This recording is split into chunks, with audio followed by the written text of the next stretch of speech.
Selamat datang di pembahasan mendalam kita kali ini.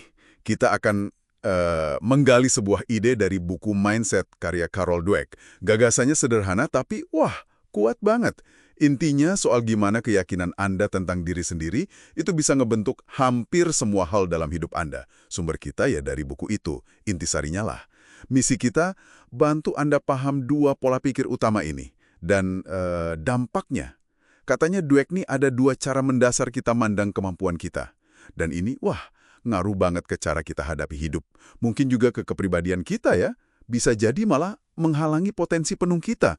Gimana tuh dua cara pandangnya? Iya, betul. Yang pertama itu dikenal sebagai keyakinan tetap atau kalau di buku fixed mindset. Ini keyakinan kalau kualitas inti Anda, ya kayak kecerdasan, bakat gitu, itu udah tetap. Udah dari sananya. Anda punya jatah segitu, ya udah. Nggak banyak yang bisa diubah. Kedengarannya agak membatasi ya. Kalau kita percaya kemampuan itu tetap, berarti fokusnya jadi lebih ke kelihatan bagus gitu. Bukannya beneran belajar. Jadi tantangan malah dihindari, gitu ya. Takut kelihatan nggak mampu. Tepat sekali. Pas banget fokusnya jadi membuktikan diri. Terlihat pintar, terlihat berbakat. Nah, dalam kerangka ini, usaha keras itu malah bisa dianggap tanda kelemahan loh. Logikanya kan, kalau saya emang berbakat, ya harusnya gampang dong, gitu kan? Wah, iya juga ya. Akibatnya, kegagalan jadi terasa kayak vonis permanen. Bukan cuma hasil satu upaya, tapi kayak cap gagal buat diri Anda. Menakutkan kan? Iya, iya. Terus apa dong alternatifnya? Kan nggak mungkin cuma itu. Nah, ini dia. Alternatifnya adalah keyakinan berkembang, growth mindset. Ini pandangan kalau kemampuan dasar Anda itu justru bisa dikembangin. Lewat apa? Ya lewat dedikasi, kerja keras, strategi yang benar. Otak dan bakat tuh cuma titik awal aja. Oh, Bukan berarti semua orang bisa jadi katakanlah Einstein ya. iya. Tapi intinya potensi kita itu sebenarnya nggak diketahui. Dan bisa terus tumbuh kalau kita mau usaha. Ini yang menarik.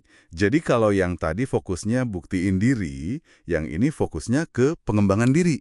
Gitu ya? Persis, keyakinan ini justru bikin orang jadi semangat belajar. Kenapa buang waktu terus-terusan buktiin diri kalau Anda bisa jadi lebih baik? Iya, ya. Kenapa juga sembunyiin kekurangan kalau bisa diatasi?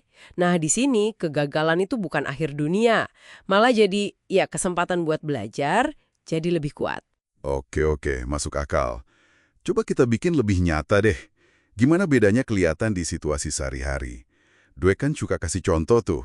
Kayak misalnya lagi apes nih.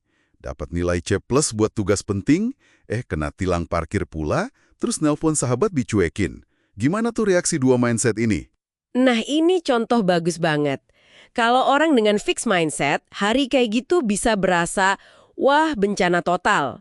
Bisa jadi bukti sahih kalau saya ini emang bodoh, saya pecundang, nggak ada yang peduli sama saya. Atau nyalahin keluar, dosen yang nggak adil, teman saya egois, reaksinya bisa jadi nyerah, marah-marah, atau ya menghindar aja. Waduh, berat ya kedengarannya secara emosi. Kalau yang growth mindset gimana?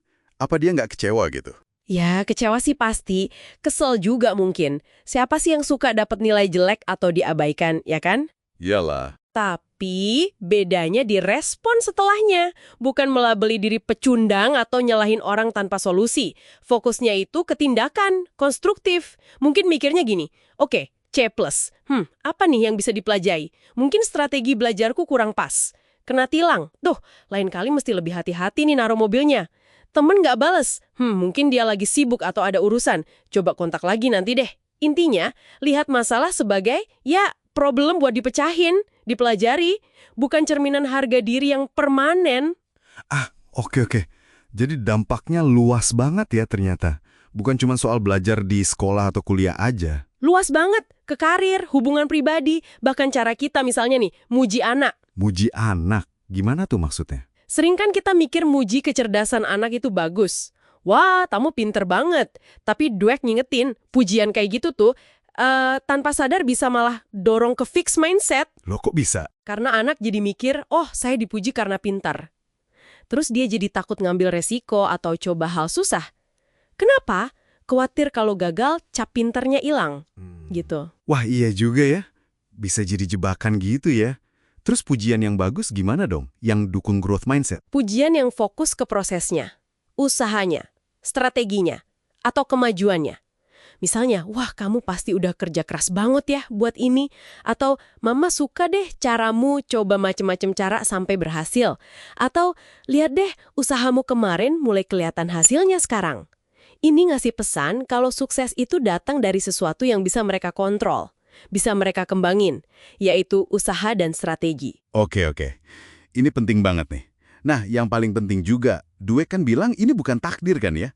Maksudnya kita bisa ubah pola pikir kita. Betul sekali. Ini bukan sesuatu yang udah final, udah paten. Bisa diubah. Dan ini kabar baiknya kan? Iya banget. Gimana caranya? Langkah pertamanya ya, sadar dulu, kenali pemicu fixed mindset di diri Anda. Kapan sih Anda biasanya merasa paling defensif, paling takut gagal, paling males nyoba hal baru? Nah, pas momen itu muncul, coba deh sadari, terus pilih respons yang lebih ke arah growth mindset. Ingat juga, penelitian otak sekarang nunjukin kalau otak kita itu jauh lebih fleksibel, lebih bisa belajar sepanjang hidup daripada yang kita kira dulu loh. Jadi intinya nih ya, keyakinan kita soal kemampuan itu bukan harga mati, bukan ukiran di batu.